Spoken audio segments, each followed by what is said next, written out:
como que Jesus, sendo um espírito, uma alma tão evoluída como era, veio naquele tempo convivendo com aquelas pessoas de tão de épocas tão barbárias assim, que é tão menos evoluídos, né? Como que ele conseguiu viver? Será que se ele viesse hoje seria melhor? A gente tá um tiquinho só mais evoluído que aquela época lá. Então, na verdade, quando Jesus veio, naquela época eles já estavam preparados. Porque já a palavra da liberdade, a libertação que os judeus queriam, eles já estavam preparados. Só que os seus desejos, as suas vontades, a sua maldade, o seu querer de possuir a terra, criou uma sombra neles. E quando criou essa sombra, eles ficaram sem uma coisa que era consciência. E Deus,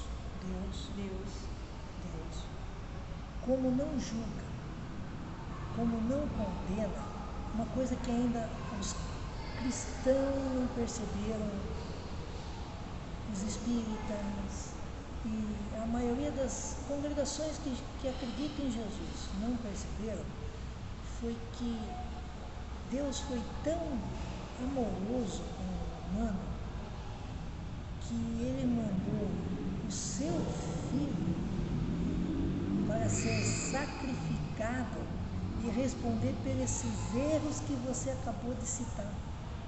E que essas pessoas vendo Jesus sendo crucificado, humilhado, colocado nessa barbárie, iria tocar cada um deles. A dificuldade para todos nós é quando nós precisamos de um socorro verbal, nem tanto médico, mas verbal. Porque o médico, às vezes, ele procura mais ajudar na verbalização do que na própria clínica. Então, muitas vezes, quando eu vou ao médico, eu vou a um psicólogo, a um psicanalista, a um psiquiatra, ele nos deixa mais complexados quando ele diz assim: você tem que ter consciência.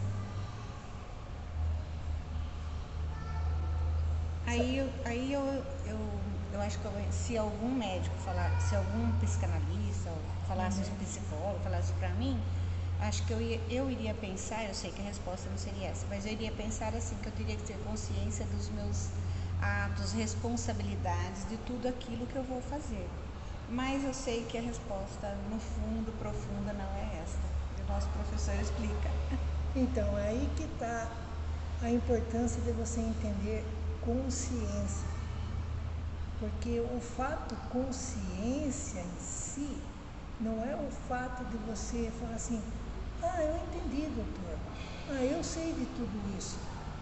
Você diz e repete isso: eu sei de tudo isso, mas você não compreende o que é realmente consciência. É mais profundo. Ego. Nenhuma imagem, por exemplo, do que a gente está vendo aqui, a gente está na biblioteca aqui, emoção, alguma coisa que eu poderia sentir aqui, sentimento ou ideia pode ser consciente, a menos que esteja associado ao ego. Não é possível existir consciência sem ego. Agora, o seu ego começa a captar as coisas. Na onde? No campo da consciência? No campo emocional, né? Não, no campo da consciência. Que é o fora do círculo. Fora do círculo é campo da consciência. Fora do círculo. No campo da consciência, ele joga para dentro da consciência. O ego, ele pode ter conexão com alguma coisa sem ter conhecimento? Não. Então, o ego não tem consciência de nada se não tiver na consciência. Correto? Correto, Ana? Correto. Então, veja só, o ego, ele só vai ter consciência e discernimento de alguma coisa se tiver na nossa consciência, que foi captado pelo campo da consciência, que é o externo, que é poder, vontade, desejo, raiva. Você entendeu? Então, nessas coisas não existe o ego. Essas coisas é que vai fazer com que o ego comece a se alimentar de sentimentos e emoções que vão criar o Uma complexo. emoção. Isso, Uma emoção. a emoção. E essa emoção vai criar os complexos.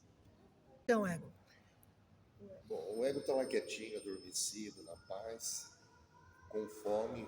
Então ele olha aqui para fora e você pega tudo que é lixo, né? Desejo, ambição, poder e joga tudo para para a dentro. consciência. E aí o ego começa a Começa ter a contato, gostar disso. a gostar disso. Gostar. Então, anteriormente, o ego ele não tinha nenhum sentimento. Nada, não existia praticamente. Então, e aí ele só começou a participar de nós porque nós começamos a jogar do campo da consciência para a consciência os nossos gostos, os nossos desejos, nossas vontades, e ele começou a se alimentar dessas coisas e saber o que é gostoso para nos manter distraído e o que ele não gostou e que ele percebeu que criou um sentimento em você ou uma emoção, o ego joga para o inconsciente. Deu para Que entender? vai se transformar no complexo. Então, e aí é um complexo que está lá. Mas, na verdade, esse complexo ele vai se misturar com uma coisa que chama arquétipo, que já existe na inconsciência, porque o ego também não provou isso.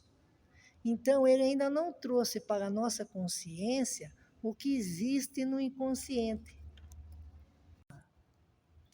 A tarefa do homem é tornar-se consciente dos conteúdos que sobem do inconsciente. Ele não deve persistir em sua inconsciência, nem permanecer identificado com os elementos inconscientes do seu ser. Então, quer dizer que ele precisa responder sim e receber bem os complexos e os arquétipos milenares de vivência e saber discernir usando a consciência e o conhecimento de hoje. Olha que interessante. Mesmo com sombras de 1300 ou 1300, ou, né? Isso. Fugindo assim do seu destino, que é criar uma consciência cada vez maior. Ó, nós estamos tomando consciência de conheça-te a ti mesmo. André, o que é você? Você acabou de responder aí, o que é? Eu sou o espírito encarnado Encarnado. aqui. Agora pergunta para você, Ana. Quem é você? Eu sou uma consciência. Não. Isso é que é você. Você respondeu. Quem sou eu? Agora, quem é você? Quem é você? Quem é você é a personalidade que você usa hoje. Quem é você? Quem é você, André? Eu sou André, batizado por meu pai e pela minha mãe. Eu sou advogado. Uma personalidade, né? Tenho Você responde por esse nome? Sim, certo? que respondo por isso. Por todos os atos também. Né? Então, escreva aí no papel. E você, Ana? Quem é você? Estou estudando psicanálise. Eu hoje sou Ana Clarice, nessa vida, nessa reencarnação, tentando aprender, tentando evoluir espiritualmente e aqui nas aulas, tentando aprender a ser mais consciente, ter mais consciência.